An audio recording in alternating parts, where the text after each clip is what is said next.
Hello বন্ধুরা, ঘরের হেসেলে আপনাদের সবাইকে স্বাগত। চলে এসেছি আর একটা নতুন রেসিপি নিয়ে, যেটা বাঙালির সব থেকে প্রিয় রুই মাছের কালিয়া। প্রথমে রুই মাছগুলোকে এপিট ওপিট ভালো করে ভেজে আলাদাভাবে তুলে রাখতে হবে।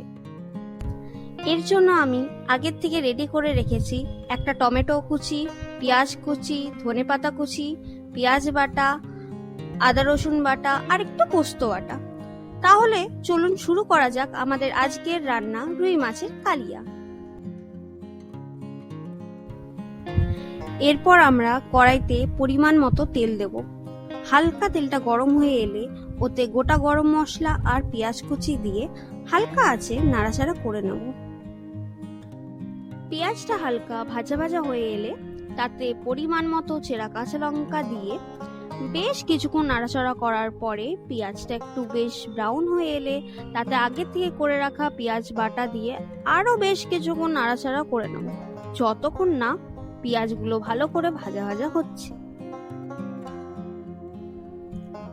পেঁয়াজ আর লঙ্কাটা ভালো করে ভাজা হয়ে গেলে তাতে আমরা আগে থেকে করে রাখা আদা রসুন বাটা দিয়ে আবারও কিছুক্ষণ নাড়াচাড়া করে নেব।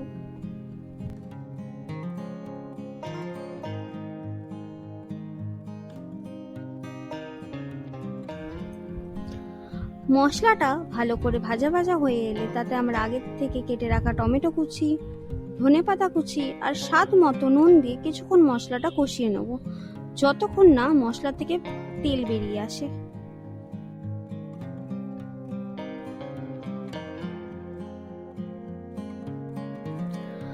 মশলাটা ভালো মতো তেল ছেড়ে এলে তাতে আমরা আগের থেকে করে রাখা পোস্ত বাটা দিয়ে আরো কিছুক্ষণ ভালো মতো করে কষিয়ে নেব।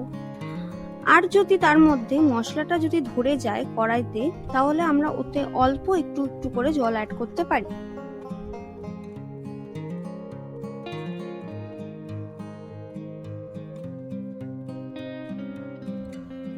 এরপর আমরা ওই মশলাতে পরিমাণ মতো হলুদ গুঁড়ো, কাশ্মীরি লাল মির্চ, জিরে গুঁড়ো আর সব শেষে পরিমাণ মতো ধনে গুঁড়ো দিয়ে মশলাটা আরো ভালো করে কষিয়ে নেব।